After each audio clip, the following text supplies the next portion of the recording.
There are about 80 steps that a dermatologist and anybody else who is setting up a practice should take. The most important step is really the first step. The first step is to make a list of all the other steps and get them in the right order. The sequence is extremely critical. I'll give you an example of what that means. For example, if somebody asks you for identifying information and you don't have an office and you don't have a telephone number and a fax number and a website, you can't respond to the question and you can't do what you have to do. So the order of the steps is extremely important. I like to divide the steps into several different categories. One is organization and management. One is financial management. We have marketing, we have compliance, we have human resources, including hiring a practice manager. We also have selection of information technology. Those would be the most important ones. And the steps are not done by category. We interweave the steps. So you might be working on something related to facilities and then quickly switch to something that's related to marketing and then come back to something else. So again, the order is extremely important.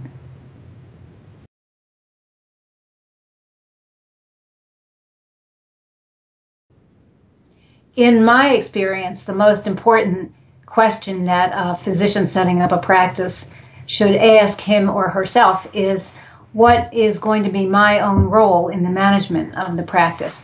There's no right way to manage a practice, and I've seen it done in at least 3 different ways. In some cases, the physician is a very hands-on person and is involved at the outset as well as during the operations of the practice.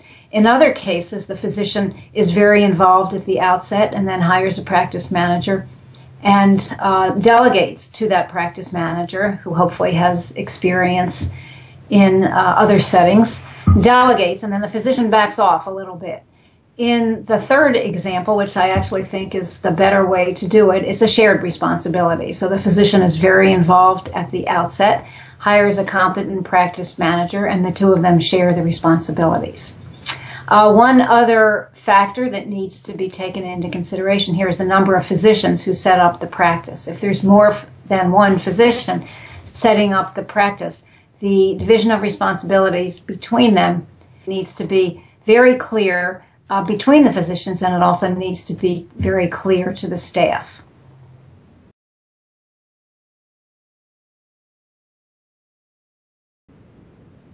For financial management, the first step, and it's a very important one, it should be done right away, is the creation of assumptions and a supporting budget that shows, if these assumptions are valid assumptions, what happens to the revenue and the expenses of this practice over a 5-year period.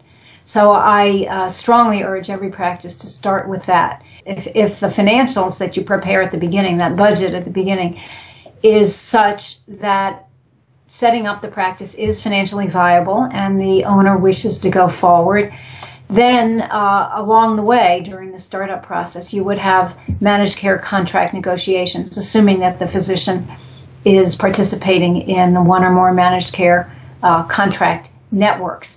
In the field of dermatology, there are some special issues here. If the physician is providing aesthetic services, and some, but not all dermatologists do this, many of the services that will be provided will be billed directly to patients, and the insurance companies will not pay. But that doesn't mean that other services won't be paid for by the insurance companies. So getting in these managed care networks is extremely important. Those are the two biggies, the budget and the managed care contract negotiations.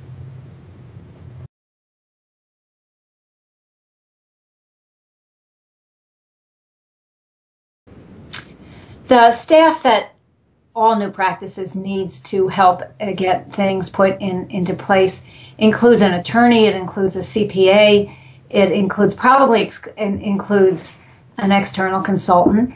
You would also want to have an external information technology vendor to help provide support with all of the systems that are in place in the practice. You would need a banker, and you would need somebody who provides your supplies, your medical supplies. So a number of people participate in the setting up of a practice. In my experience, of course, I'm a management consultant, and I have a team of people with whom I work. So when anybody calls on me for my advice, I make the suggestions about the people on that team. And I often give people a choice. You know, I'm not going to say, use this attorney, this is the best one in town. I might say, here are two. You call them and you see which one is most suitable for you, given what your needs are. Another good resource would be the State Medical Society. They often have lists of reputable consultants, and they're happy to provide them to people who are members of the society.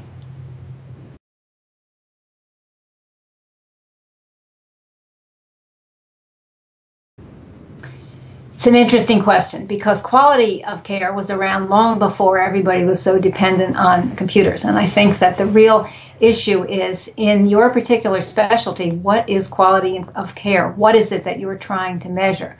So you need to know that first, and then, depending upon the information technology system that you have chosen, how can that system help you measure, act on the measures that you find, and also share the information with others. What I'm seeing these days is a great interest on behalf of the managed care companies, and certainly the federal government, in quality indicators. So when I do managed care contract negotiations for existing practices, what I'm finding is that the managed care companies are saying to me, tell me what's different about this practice, show me the indicators of quality, and then I'll consider paying you more. Of course, with government programs, you have widespread programs like Meaningful Use. There's a financial incentive for the use of electronic health records. The incentive can come from either the Medicare or the Medicaid program, but not both. And Meaningful Use stages 1, 2, and 3 is filled with quality indicators. So you need to be very familiar not only with what's important in your specialty, but with what the outside world is expecting you to provide in terms of demonstration of quality.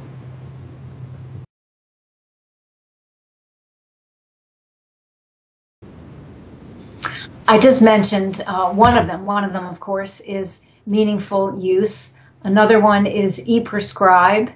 And we also have OSHA, and we have HIPAA, and we have CLIA, which is for the labs if you have an in-office lab. I'll talk a little bit about HIPAA because it's really a hot topic on everybody's mind right now. The government has changed HIPAA in January of 2013. It passed what's called the HIPAA Omnibus Final Rule, which brought together many disparate HIPAA pieces that had been floating around since the early 2000s. And the deadline for HIPAA compliance just passed. It was September 23rd. That's Monday of last week. So practices need to be HIPAA compliant. The stakes are much greater than they were when HIPAA was first passed. The penalties are higher. The enforcement is more rigid, and it's quite important to get on the bandwagon and be HIPAA compliant. All of these programs have a great deal of information available on websites, on professional websites. There's many training programs if you want to know how to do it. And most important of all is somebody within the practice needs to be responsible for each one of these programs. It's not necessarily the same person. For example, in many of the practices with which I work, one of the physicians or the mid-level practitioners might be responsible for Meaningful Use. Somebody else would be responsible for HIPAA, and within HIPAA, the responsibility might be divided between somebody who does privacy and somebody who does security. So it's knowing what the programs are, and it's also making sure that the responsibility is assigned to somebody who can handle it.